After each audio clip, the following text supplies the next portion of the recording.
Welcome. In this video, I will show you what to do if your 120 Hz refresh rate is constantly dropping to 60 Hz. So we can resolve this issue quickly and easily. However, it will also increase the power consumption.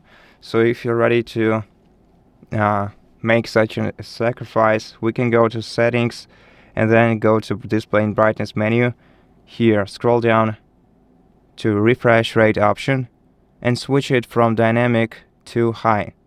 And this way your smartphone will try its best to use 120 Hz all the time. And we can also